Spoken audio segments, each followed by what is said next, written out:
Good morning, everybody. Hello, everyone. Welcome to the first webinar in a series of webinars that Times of India has organized. This is part of an initiative that Times of India launched called Times Verified. This was launched in November last year in response to an epidemic of fake news that was affecting our response to COVID-19. When this was launched, we had a whole series of campaign which we ran in the newspaper. But now these webinars are being organized to help readers understand what fake news is, the menace that it causes, and to identify tips and tricks that will help them fight it. In today's webinar, the COVID infodemic, the rise of fear-mongering through fake news, we are going to examine how various important stakeholders are trying to address these fears and take steps to make sure that Indians get authentic information. Along with the threat to the pandemic, we saw a rise in a threat to global health, which was identified by the WHO as infodemic. Infodemic is nothing but information epidemic. And it is defined by WHO as too much information, including false or misleading information in digital and physical environments during a disease outbreak. Now, just as everywhere else in the world, in India also, we saw a rise of a wide variety of fake news, which included promotion of homemade remedies, which were supposed to cure you of COVID. We saw the promotion of ineffective treatment options, false reporting of numbers of cases and deaths leading to panic, and lots of vaccine conspiracy theories, just to name a few of the kinds of fake news that we saw. Now, let me start with introducing our panelists. We have with us Dr. Gagandeep Kam, who is virologist and professor in the Department of Gastrointestinal Sciences at the Christian Medical College, Vellore. We have Dr. Chandrakant Leharia, public policy and health systems expert, and Mr. Shivnath Thukral, who's also a former journalist who was managing editor with EDTV and is now public policy director at WhatsApp India. Thank you all of you for taking time out on a Sunday morning to join us for this webinar. We'll kick off the webinar by actually coming to each of the panelists and asking them to give us an example of the kind of fake news that we saw during the pandemic, what was done to tackle it, and what could have been done better. Should we have done something differently?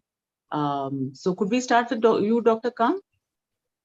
Sure, Rema, and thanks very much for organizing this very important series. I think people don't understand the damage that can be done by misinformation, incomplete information.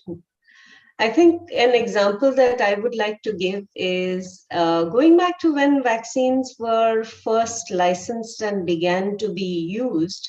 There were attacks on the mRNA vaccines that were made because it was argued that there was a part of the spike protein that was encoded by mRNA vaccines that cross-reacted with the placenta, and therefore taking the mRNA vaccines would result in women becoming infertile.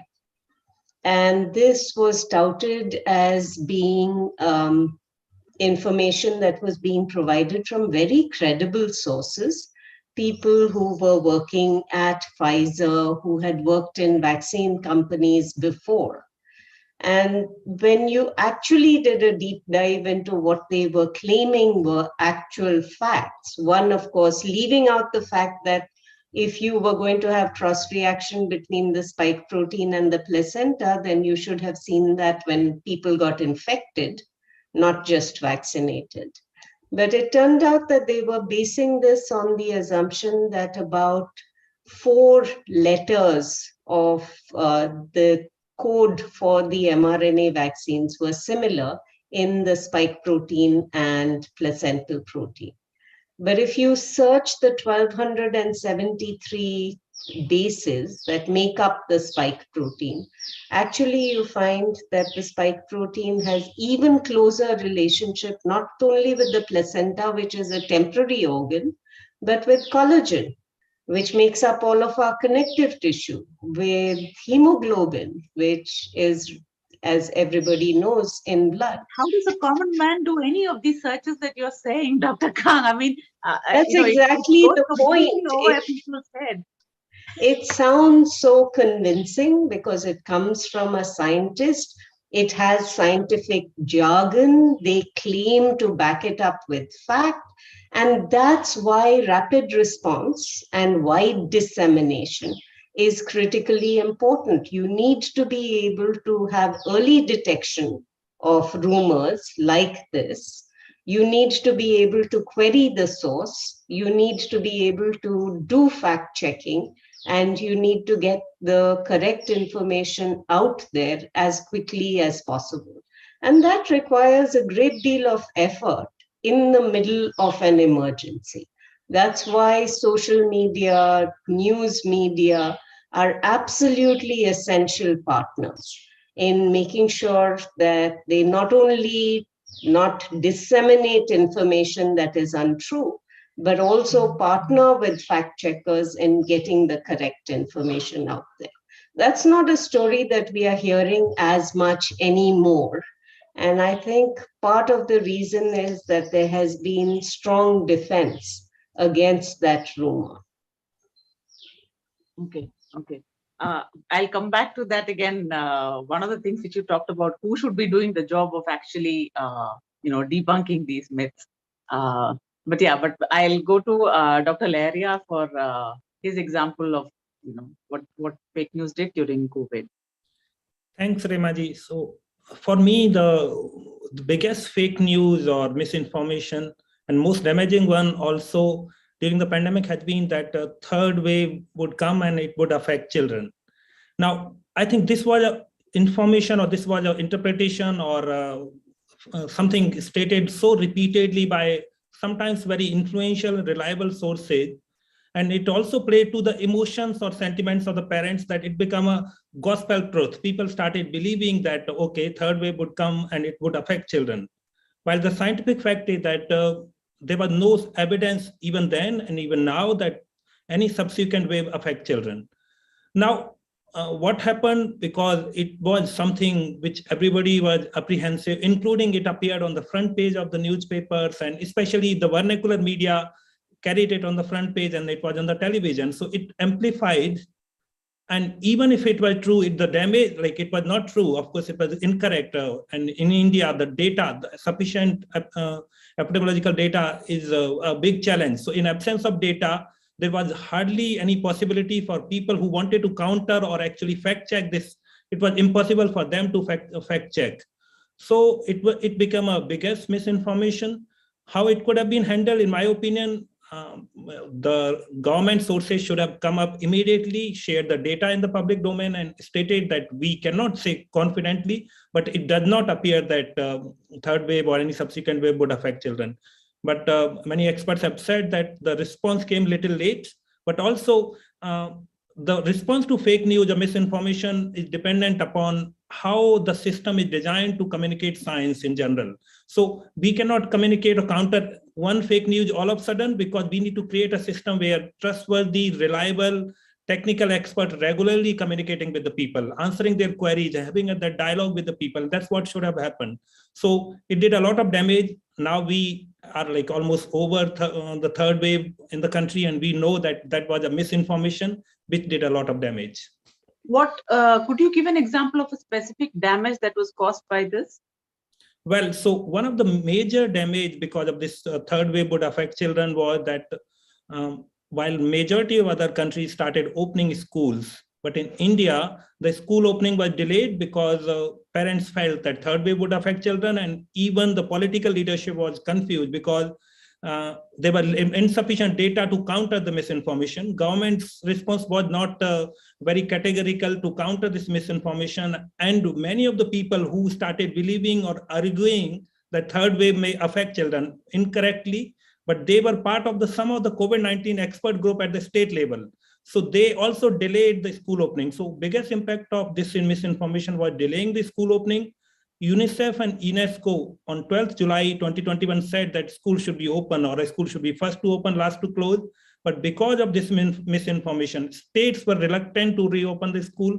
And by the time schools were opened, it was really November or mid-October or November in India. And it delayed the school opening, it affected the education. And even now people have some of the apprehensions or fears. And then they started demanding that we can, that was another misinformation, that school can be open only when the children are vaccinated. This was another example of fake news. Right. Thanks a lot, Dr. Laria. Mr. Thukral, I mean, would you like to? Yeah, sure. Thanks, Rima. And firstly, thanks to Times of India, and a great honor to be on a panel with Dr. Kang and Dr. Laharia. So thanks for this opportunity. I want to dwell upon what Dr. Kang and Dr. Laharia both said. I think they have answered a lot what, from a common citizen's perspective, mattered at that point in time. Firstly, what Dr. Kang said, some of the misleading information was being shared by experts themselves, who claim to be experts or who were in the field of science.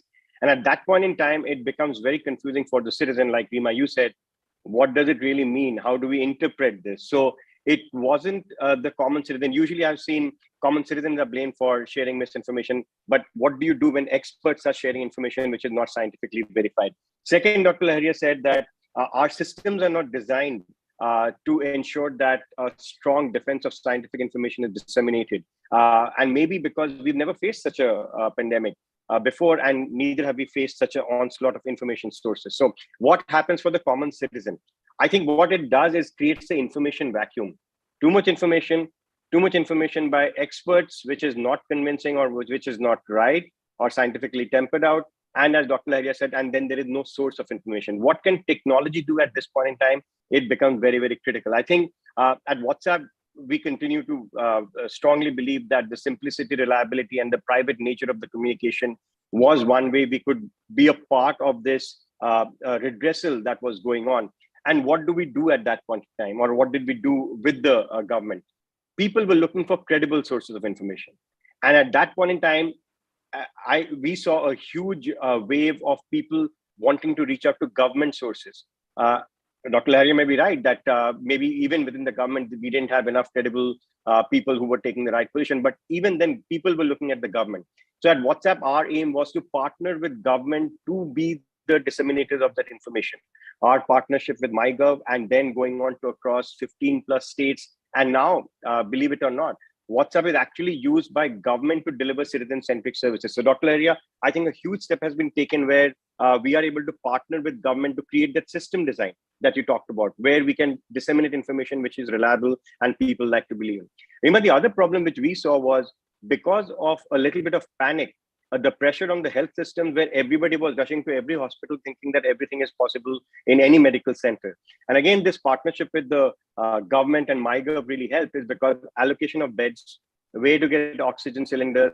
I think to address the panic of the people, also you need credible sources of information. And that is how the scale and the reach of WhatsApp helped when we partnered with MyGov, or in the state of West Bengal, or in the state of Haryana, to make sure that people are not rushing to places where there is no availability of medical help.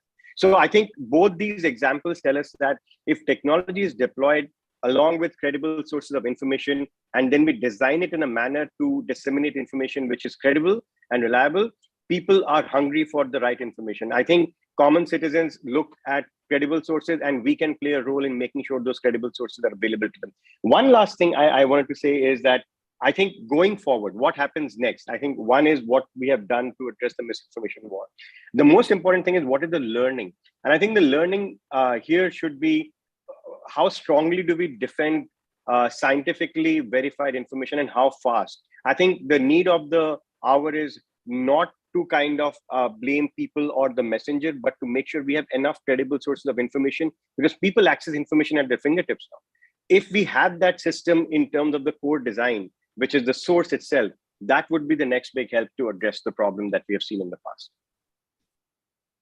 But what you are talking about is all about partnering with the government to make sure that information is going out. But there is also a lot of information which shouldn't be going out from various sources, which does get into social messaging.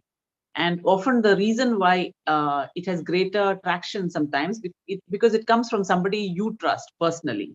So you tend to think that is there any way in which that can be tackled? I mean, is there a way in which the messaging platform itself can deal with it, or is it only, we can only prevent by actually? Rima, your question itself answers it, right? I mean, technology is not a solution for human instinct, right?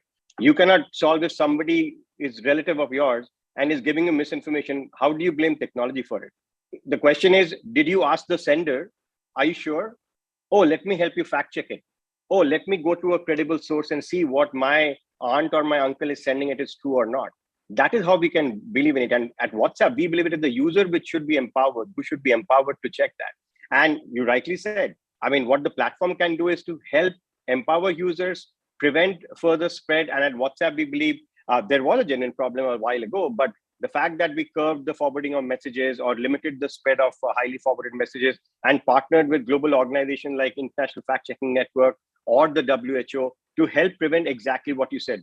We cannot control humans, right? I cannot control my uncle and aunt sending me forwards every morning. But what I can do is to question them, or at least have the knowledge when I question them where to send them to make sure that doesn't go down further. Right. Thank you. I wanted to come back to what Dr. Khan had mentioned about, where that authentic information is going to come from.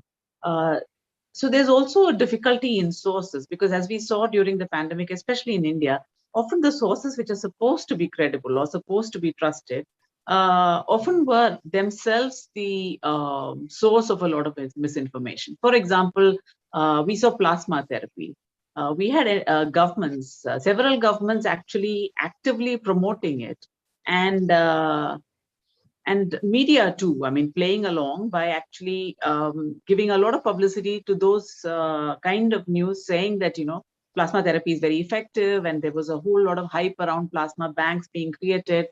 I mean, is there really any sort of way we could prevent something like this from happening?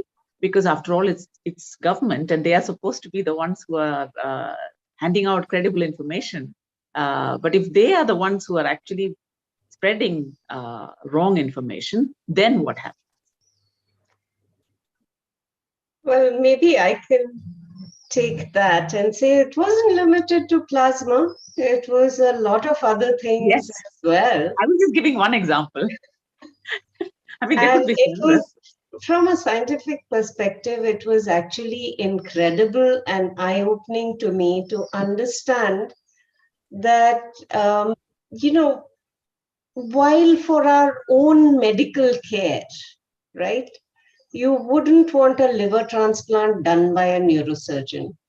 You won't get a joint replacement done by an infectious disease specialist, right? We recognize the value of expertise when it comes to our own issues.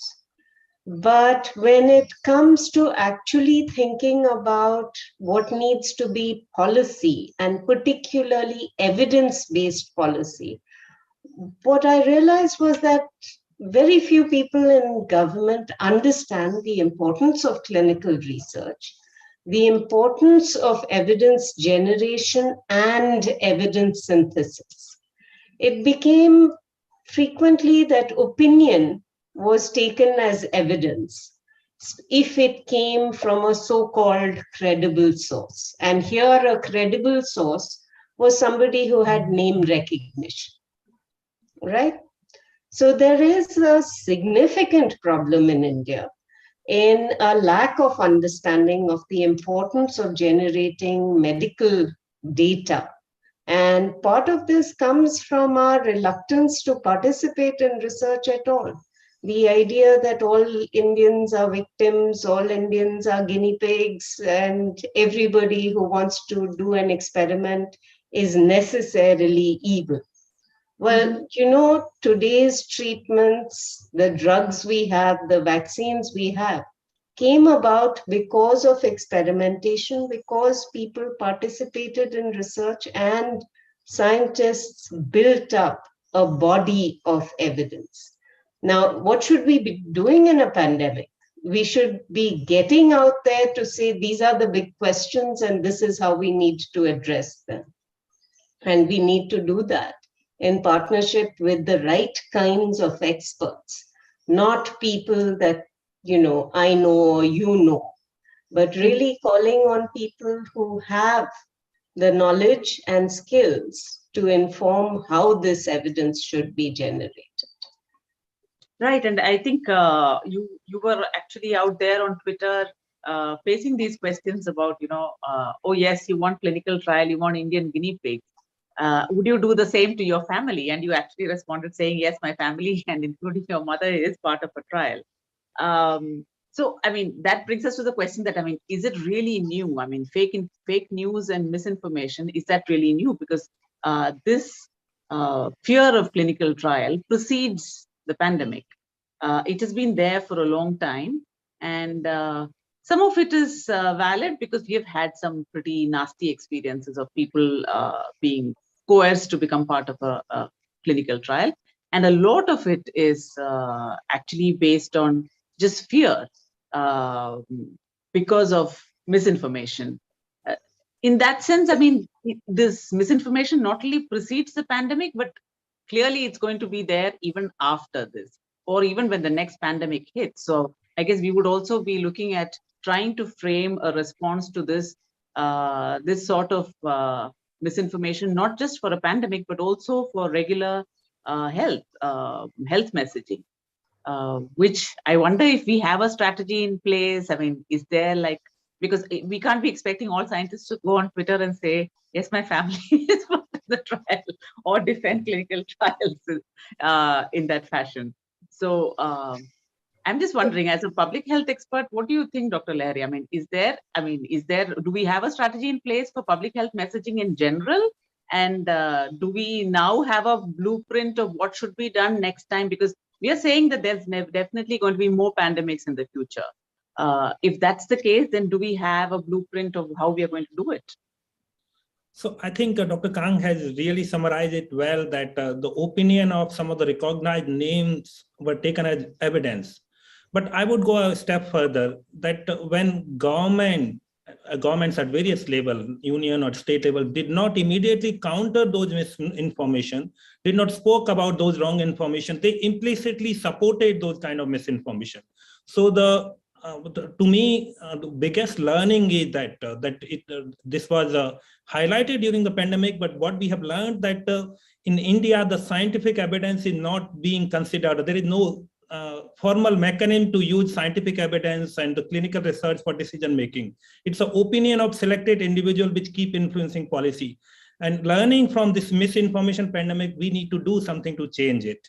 And what should be done, in my opinion, is that now we know the problem so well that first thing is that government should establish a mechanism for communicating science to the public, and which essentially means timely, from the trustworthy sources, and a transparent manner with available evidence. And that would be the best way to communicate science, and that will be useful in the long run.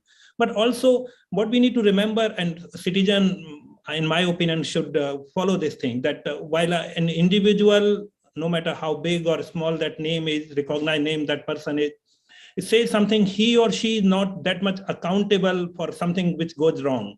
So government should, if there is something wrong, government should immediately respond and have mechanism to pass on the right information. Because any misinformation which was there, if government would have countered, citizen could have hold government accountable. But we are not holding any of those people who spread that information to the accountability. So what is required, that maybe a long-term roadmap need to be prepared. Like there are some of the such mechanisms exist for science communication vaccination drive, like communication strategy for COVID-19 vaccination in India was developed.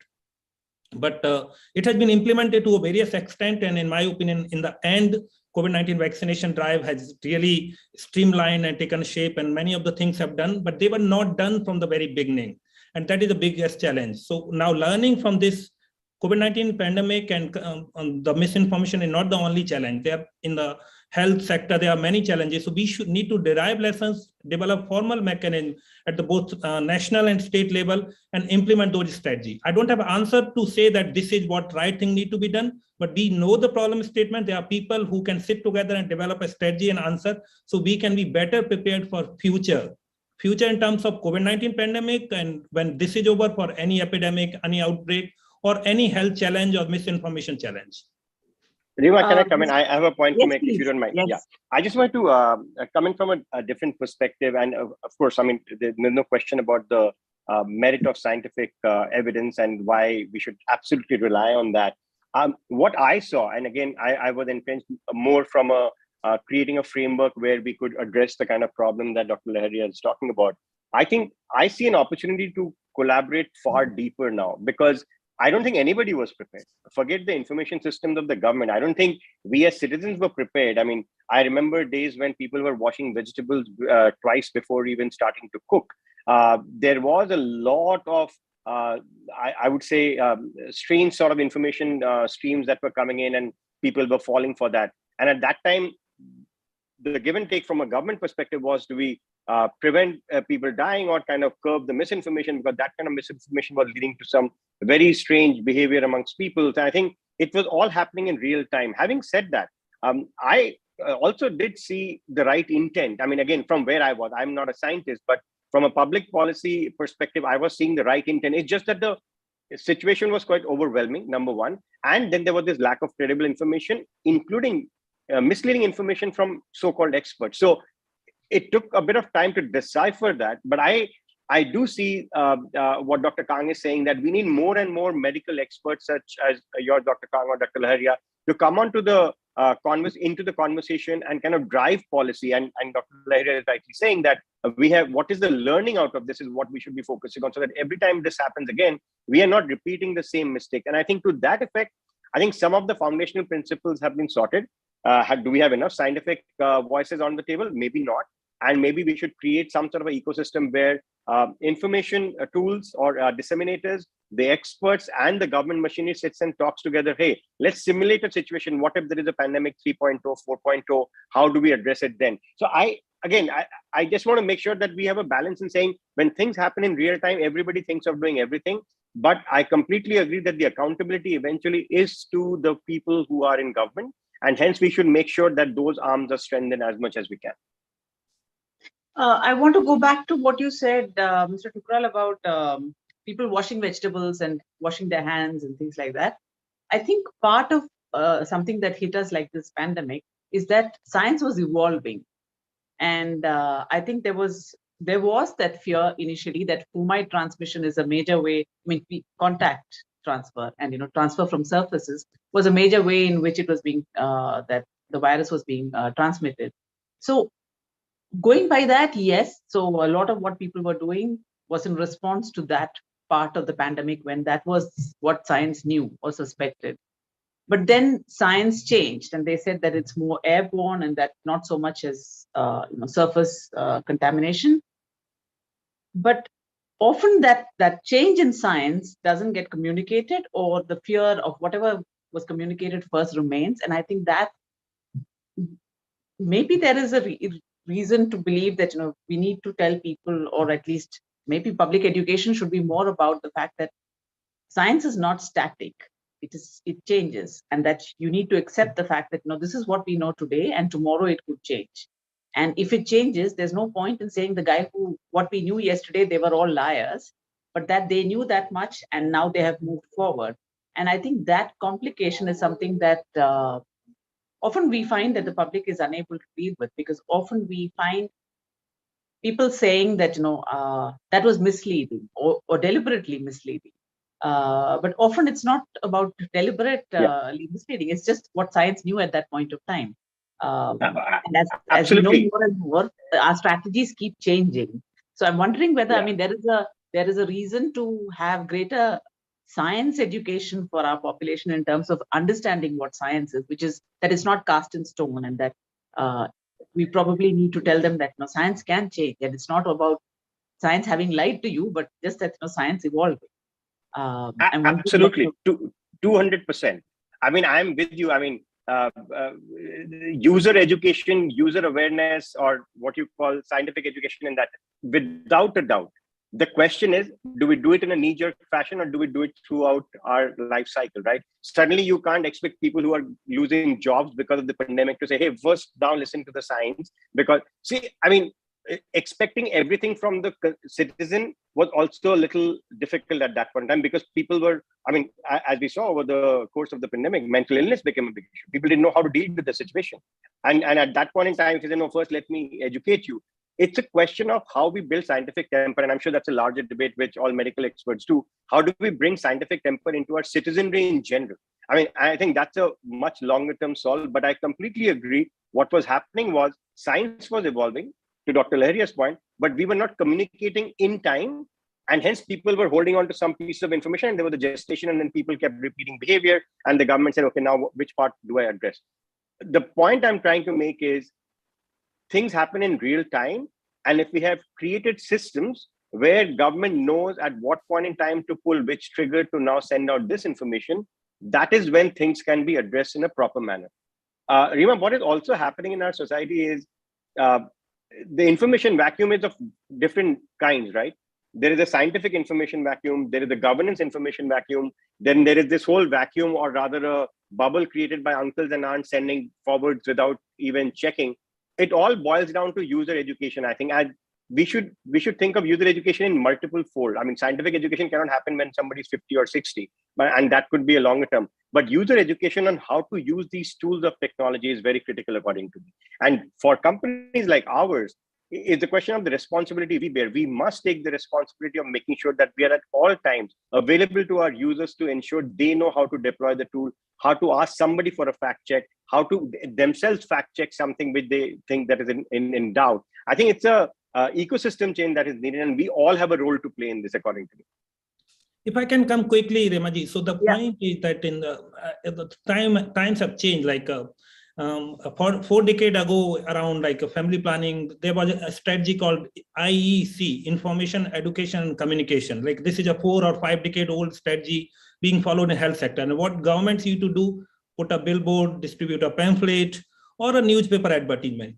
Now there are two things. One, how many people pay attention for such a boring billboard, and that's one. A newspaper advertisement or pamphlets. Two, how many people these reach? That's one. Second is that how many of us change our opinion reading a newspaper information or a billboard information? Like hardly anything changed. So we in health sector are continuing to use the old tools in the times of WhatsApp or other social media. So one of the most important thing is that we need to change our approach immediately if we want to communicate science. Or in fact, I would go to extent saying that the approach, we barely do health communication, science communication in government, and there is required more modern approach. That's one. Second thing is that to tackle those challenges, what is required that professional management agencies need to be engaged in the process to understand what are their common concern, what are the misinformation going on in the community, and accordingly the real-time health messages need to be developed and which need to be communicated through the media which people are using. So we need to do a lot of work beyond the traditional approach of developing strategy, putting a billboard or pamphlet or newspaper advertisement, and that would also require resources. So governments rarely spend enough resources on developing those kind of strategies or messages and going to those channels. So of course, one of the arguments is we can say that governments are posting on their website some of the information, but we also need to examine 2 years into the pandemic, was there enough scientific information being available on the reliable government sources, many of the websites in the real time. Of course, they become available in a very crude form 2 months later from the time in misinformation started. By then, people were had already forgotten what was the concern, and the damage was already done. So we need real-time, reliable through the media, which is people follow in a professional way, and that's how science communication should be addressed. Now, this may appear pipe dream, but we should start in that direction, and maybe a year down the lane, 2 years, or in the process, it will be ingrained in the system. But that's what our approach should be. I just want to throw 2 questions for all of you, because what we saw in the pandemic is often if government is the source of misinformation or government is the source of not so credible information, then whose responsibility is it to call that out? Because often, because we know for sure that, I mean, as long as our scientific community is part of the government, they have barely any freedom to speak out. The only time they're able to speak out is when they're not part of the system anymore. So in the event of the government itself becoming the source of misinformation, who will speak out? Who will say that this is misinformation? One, because you need experts to call that out. You need experts to recognize that it's misinformation. And 2, we need those credible experts to actually call it out. And second thing is what you were talking about, data. I think it's been a struggle right from day one with not just, I mean, especially in India, but I think in many governments across the world, that they had difficulty in putting out data because they were all in firefighting mode and wanting to let people know as little as possible because they didn't want to be blamed. They, they thought that people would say that their response is inadequate. That has only, like you said, fueled the misinformation. And again, the question is, when that happens, what's the way out? So perhaps I can start because I've been in government and outside government. Yeah. Oh, it's much easier to call out government when you're not in government. I think the government wants to, everybody is in this with the best of intentions. The government does not want people to become sick and die. Nor does anybody else want any family members to become sick and die. And what we are trying to do is to do the best we can for the people who are closest to us. And if our professional responsibilities extend beyond that, to really look at populations as well. So how do you communicate? What do you communicate? What do you base your communication on? It's been a little unfortunate that the narrative is we are so busy doing things that we don't have time to collect or share data, because that to me is absolutely ridiculous. India is an IT superpower. We supply people to the rest of the world. We supply services to the rest of the world. If we wanted to, you don't think we could build the best, most transparent data systems that relate to health? We could. And in many instances, we have built great data systems. We just haven't released the data to the public. We also haven't focused on what I think is an absolutely critical factor, which is the quality of the data that we collect. Because one of the reasons for not sharing is you don't want to show possibly how incomplete the data might be because it wasn't collected in the right way and nobody monitored it. So that's certainly something that we have seen in other kinds of health data outside of the pandemic. And I don't see why that would not apply during the pandemic. So I think the government definitely has a duty to work with people to generate data for any health condition, including emergencies. I also think that the government has a responsibility to share that data. Now, when the government, one, does not share the data, and two, puts out information, makes recommendations that are not backed by evidence, as a scientific community, as concerned citizens, we have a responsibility to call that out and call it out in every forum possible. The problem, of course, is who hears your voice. And to a large extent, that seems to depend very much on the bubble in which you are, because then it becomes something that gets recognized and amplified within your circles, but doesn't have the reach that government has. So you can do what you can, but really the most powerful players in all of this are the media and the government in terms of communicating credibly. So you would you say that media should have been far more critical in terms of how they responded to government misinformation? So I think the media is one uncritical in many situations. Many people in the media essentially take a brief that is put out and report that verbatim without questioning what is in that, right? And as long as you're reporting it as this was a report that came out from A, B, or C, I guess that is fine, but you should also go beyond that to provide more sourced, carefully sourced, more nuanced information. So I think that is very, very important and wasn't necessarily done. The other thing that happens with media is sometimes the media goes ahead of the evidence. A little bit of news comes out for new drug, new vaccine, new variant, and it gets blown completely out of proportion. And that, to some extent, the interpretation is misinformation. The fact itself might not be. And what can a citizen do when that happens?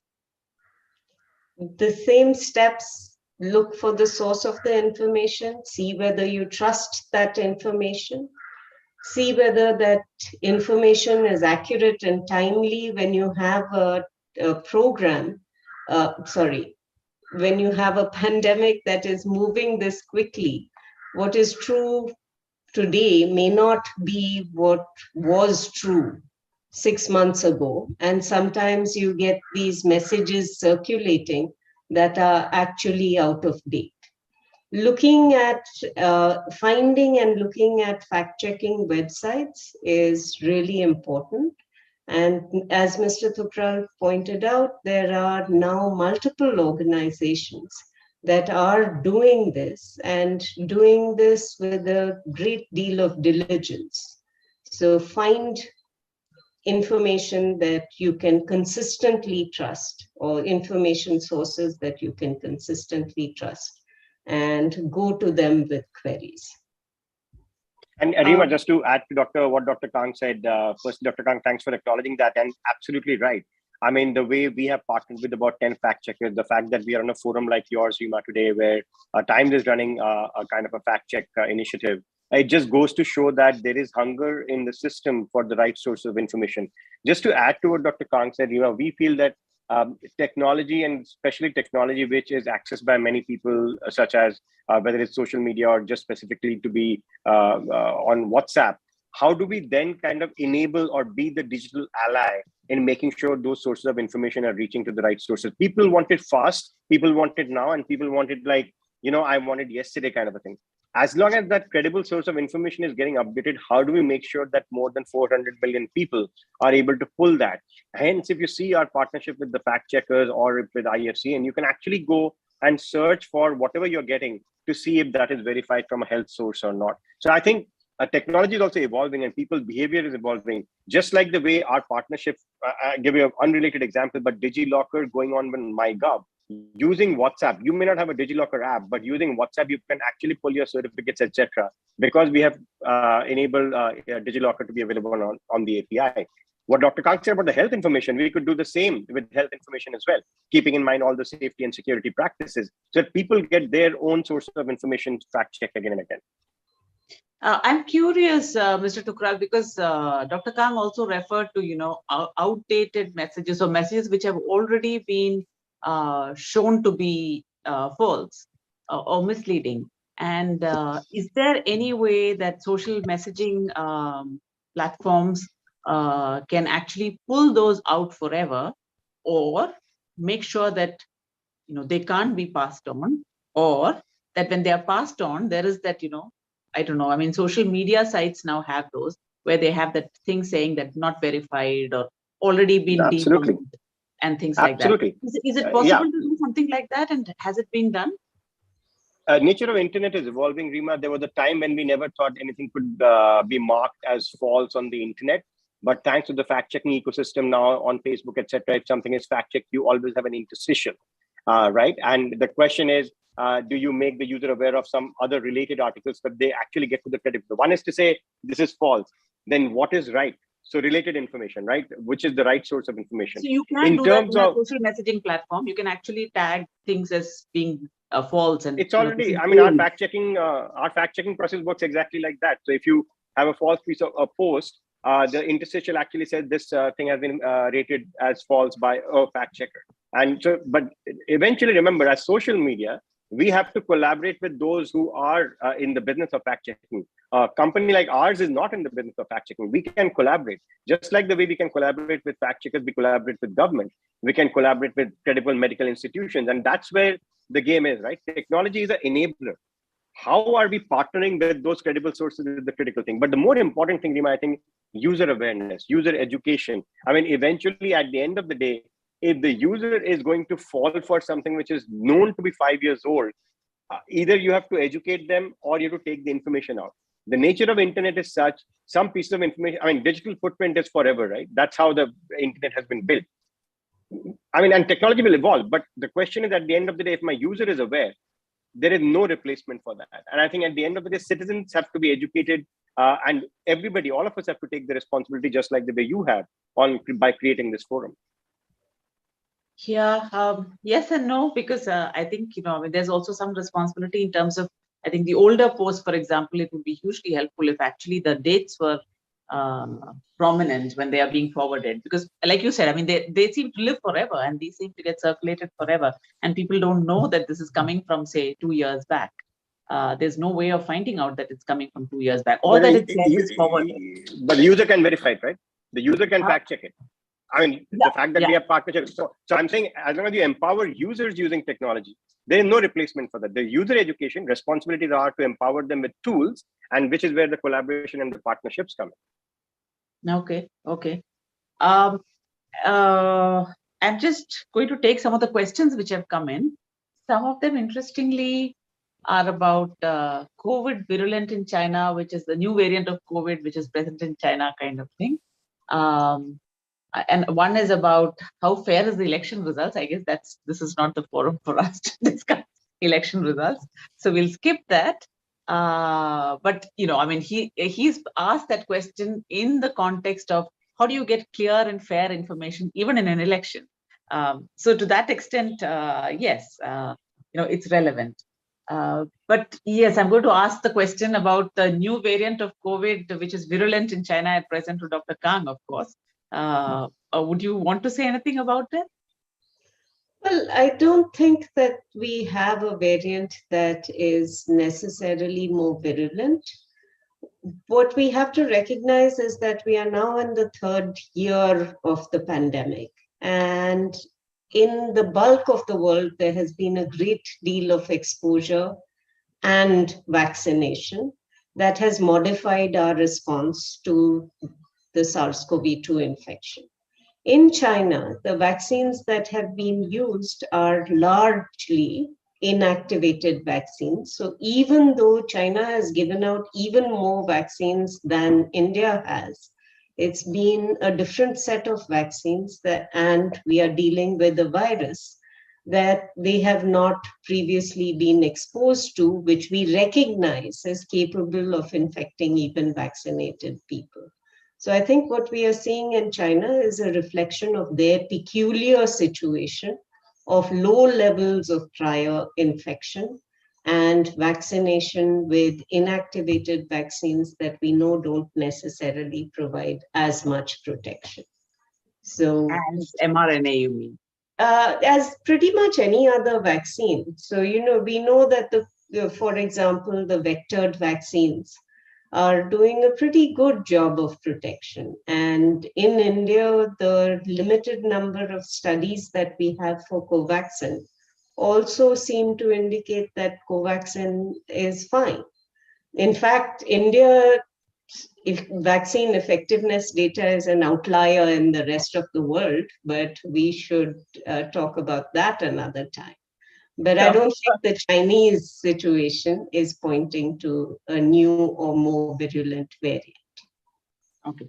Thank you, Dr. Kang. I mean, the gentleman who was asked about how do you find fair and clear information about election, it brings us back to the same thing that we were discussing. It's not just about public health, people are looking for credible information about practically anything and everything. Because infodemic also implies, I think, an overload of information on the system. You're getting information from all kinds of sources. None of it is being vetted or verified, and there is no gatekeeping. And so people, I think, are also wondering what are the sources for clear, fair information. so many fake messages are circulated through various sources and online sources. What do I need to do to get to the truth of such messages is one question. It's a repeat of what we have discussed, but would anyone like to take that as to what people can do to get to the truth of such messages? Maybe I can try. So, of course, there is a misinformation, but there are very many reliable websites and platforms which provide answers to common questions. So, of course, there is a World Health Organization website which provide information on various aspects of pandemic, but US Center for Disease Control and Prevention, US CDC, has a lot of information on such type of misinformation or various informations. But I would like to go back to media part, that I think in a system or a situation where governments are not forthcoming to share information or address the concerns immediately, media plays an important role. I have worked with many journalists, health journalists in the last 2 years. I would say they have done a really wonderful job. But at the same time, the challenge with health journalists, in my opinion, and I have discussed with many, is that they want comment and opinion from subject experts such as Dr. Kang within 2 hours, but Dr. Kang may not be available in those 2 hours. So they end up reaching someone who is not an expert in that area. And that's what a key challenge, that they don't have an immediate and reliable access to the kind of expert who can comment and interpret those health news for them and which can be published. So I have discussed this with many health journalists, and my suggestion is that it is time that because media can play a very good role in science communication, health communication, it is time that the editorial rooms or the media should have a in-house health expert who might help the health journalists in reading the final version or providing those inputs. So to ensure that nothing wrong goes into those information, a balanced view is presented, or interpretation of those emerging information which need to be published next morning are correct. So having a health expert as in-house member who is available for media houses could be one approach. And I'm talking about both print and broadcast media. That's something which should be considered possibly in Indian newsrooms. Okay.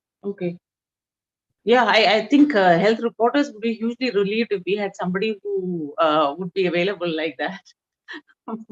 But I guess, it's also for the editors to take the decision that, they're going to hire somebody who's going to be available all the time with our kind of erratic news schedules that we have. But thank you, Dr. Lahiri. That's a suggestion worth thinking about, definitely, for all of us. Somebody wants to know why, there is, why we cannot have stringent, non-bailable law on social media posts.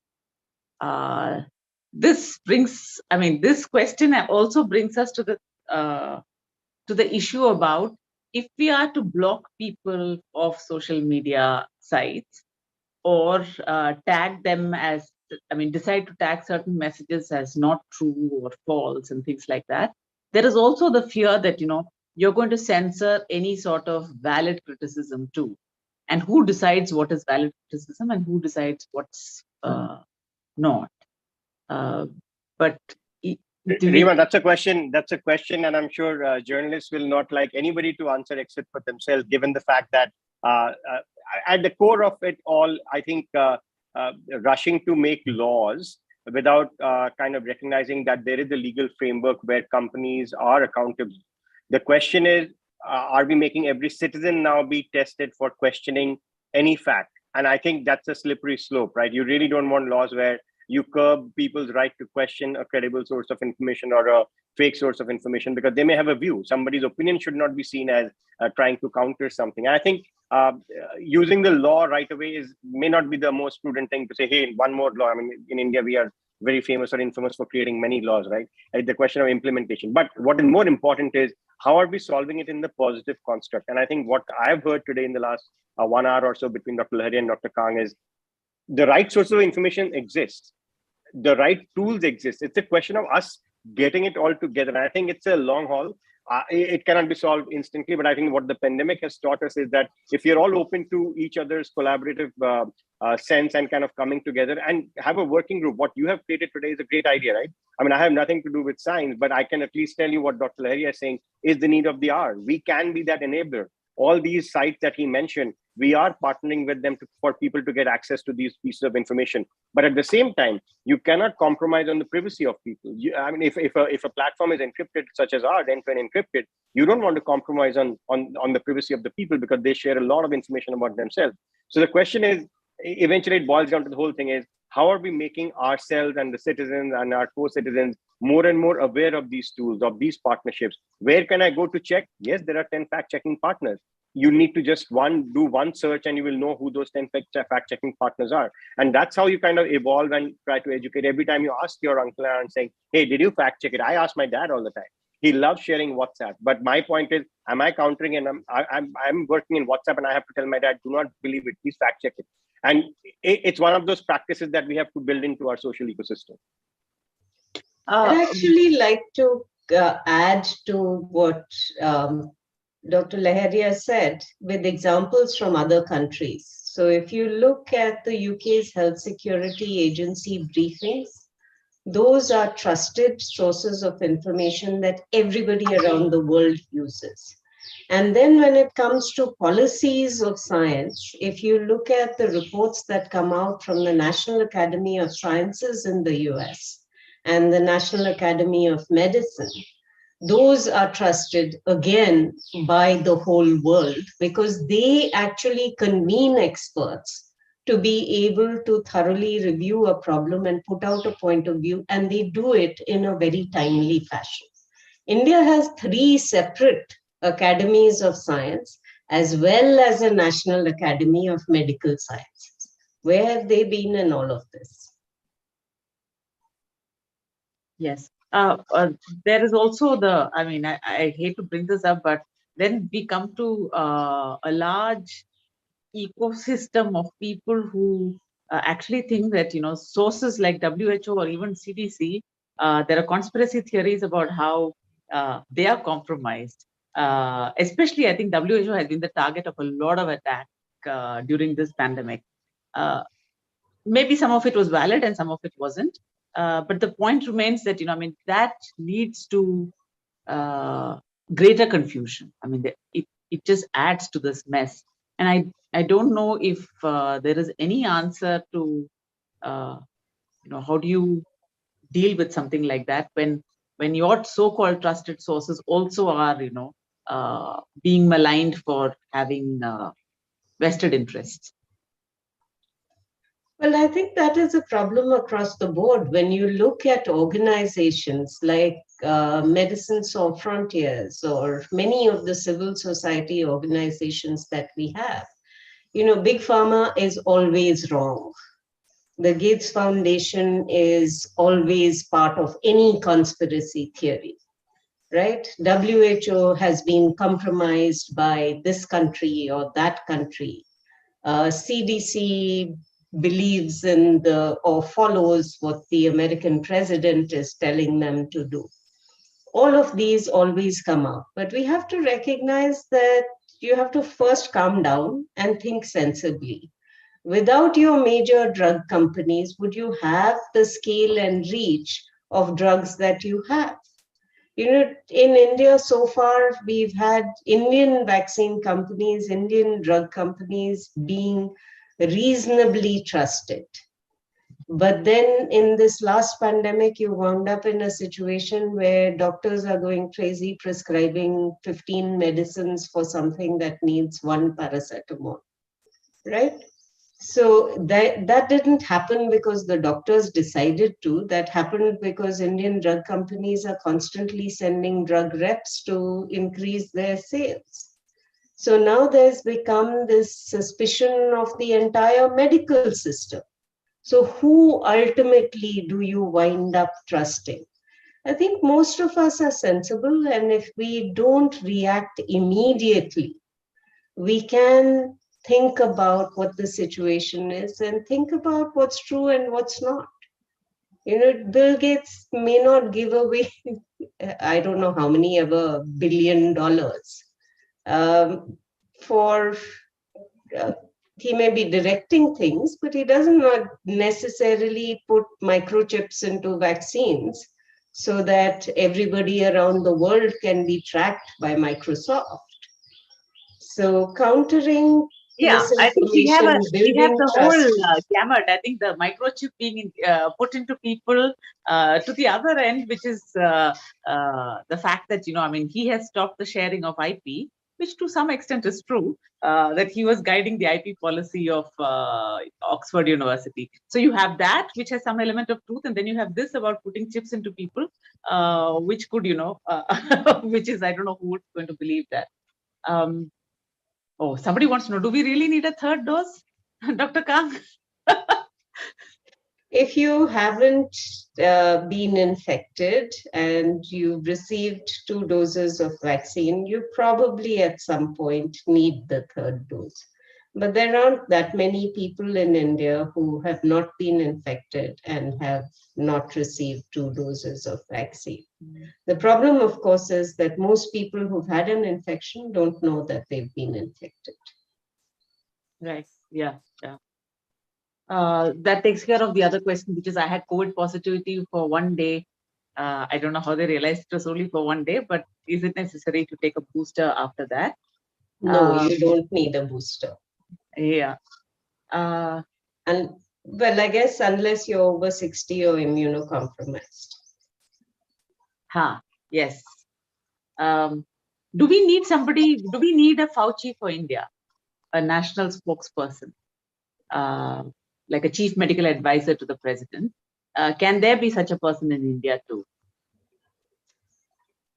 I think to Would some that help? extent that role should have been fulfilled, potentially by the Director General of ICMR or the member health Niti Aayog.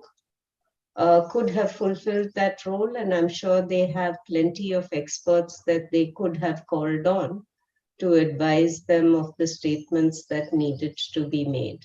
But I'm not sure that a single spokesperson is always the right option. Even in the US, you have the CDC director as well as Fauci, as well as many others. The UK, of course, has its chief medical officers that speak for the opinion of the government.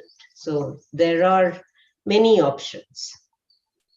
But we also have a system where we have state governments which have their own, mechanism for reaching out to the public and telling them, like, I think many states had daily briefings to let people know what the government is doing, what's the science behind what the government is doing, and things like that. And sometimes that was counter to what the central government was saying. So there was often that too. So, I mean, we can't really blame the people for the kind of confusion that they have been facing either. Yeah, studying and knowing all these rumors, how can we positively promote for the safety of vaccine? I think we have sort of answered that. That, I mean, we'll have to communicate. But yeah, is there something specific that we need to do for vaccines, Dr. Khan, since you're...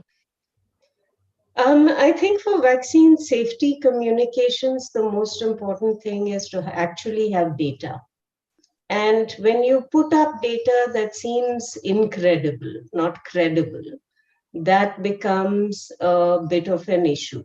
If you look at the rest of the world and you look at safety events related to vaccines, no vaccinologist will claim that any vaccine is 100% safe or 100% effective. There will be side effects. We recognize this as a problem when you conduct campaigns and you have lots and lots of people being vaccinated. There will be errors in the vaccination as well as side effects of the vaccine. Documenting those errors, calling them out, investigating them is absolutely critical to building trust. And while we have tried very hard, we've built a 3-tiered system for reporting of adverse events following vaccination. But if you look at the numbers that we are seeing, you might remember in the first days when the vaccination program started, every newspaper was filled with so many AEFIs, so many side effects. X number of people fainted, X number of people said this or that or anything. And then after 2 weeks, it all disappeared. Now, if we report anything, it's to report the occasional death, the heart attacks, etc. That may or may not actually be related to vaccination. Doing causality assessment requires diverse levels of expertise, but causality assessment can only be done well if data are well gathered, and we are not doing a good job with completeness or with numbers when AEFIs happen. Right. Mr. Tukral, I mean, is there something that we have to look forward to in terms of social messaging platforms and what they have planned for the coming days in terms of any public health emergency, and also if there were, God forbid, another pandemic? Many such initiatives. In fact, Rima, whatever you've been saying or asking Dr. Khan, a lot of these issues got addressed. So, for example, safety campaigns on vaccine misinformation. I remember our own policies that I'm now talking about Meta, not just WhatsApp. A lot of the policies were ensured to not allow the spread of vaccine-related misinformation. If somebody claimed that they had a cure, that would get fact-checked and or taken down. It was seen to be a violation of our policies. And again, we were looking at partnering with, you have to trust somebody, so WHO-related information, etc. So some of the campaigns about public health campaigns where we partnered with states to actually carry out banners in different geographies to make sure they know what the credible sources of information coming in or the right kind of steps to take, etc. I just wanted to say, though, India is also a complex country. I mean, it's not so easy to have one language-related spokesperson of dissemination, right? You have language variation, you have the level of understanding. What language do you use? Would you have the same thing which is on a banner on Facebook? Would it actually be understood by somebody living in a tier 2, tier 3 or a rural area? So we have to think of designing our campaigns well. What we have done is our platform is now geared up to partner with any official institution for dissemination and carrying out campaigns. And I agree with Dr. Kang, we have very good institutions, but I don't think they've evolved with the times to use technology to disseminate. They know technology to do the research, but if you're not sharing it with people, I think that is also a great disservice according to me. And I think this is where we can come in to help them kind of amplify or take that information out to the last mile citizen. As far as our policies are concerned, as I said, our product is built in from checking both virality, where we have access to content on Facebook, have policies to make sure that wrong information. I remember an institution tried to spread about cure using their medicine, and that got taken down as well. So we have taken a series of steps, and they will continue to be implemented on our platforms, be it WhatsApp or any of the Meta platforms. The one last thing I wanted to say is our partnership with fact checkers. I think that's a very critical piece here, and I can't talk more. I can't talk enough about it, but people need to know that platform like ours do have partnership, because we don't have access to content and we are not an editorial organization. But when we partner with these credible organizations, information does get fact-checked. An unrelated event, Prima, in elections, I heard you talk about elections, where again, we carry out safety campaigns. It is again what we do to make sure that people get to know. And trust me, during elections, we do get flagged a lot of election-related misinformation, where we again partner with ECI to make sure those pieces can be enforced under local law. Dr. Laharia, I think we are coming towards the end of the 1 hour that we had assigned for the webinar. I know it's a Sunday morning, nobody wants to spend forever here. I was just wondering if you could sum up for us about what exactly is the future for misinformation control or tackling this menace, and what can possibly what can a citizen, normal ordinary citizen, do in terms of finding their way through this maze of information or this avalanche of information that they get whenever something happens. It's not just the pandemic, but in general.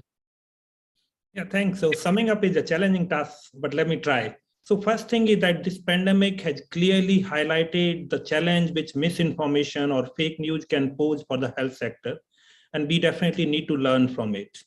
That's one. Second is what we have learned during this period, that governments need to play a bigger role in tackling misinformation or providing right information to the citizen, and social media and print and broadcast media should need to be an integral partner in this process.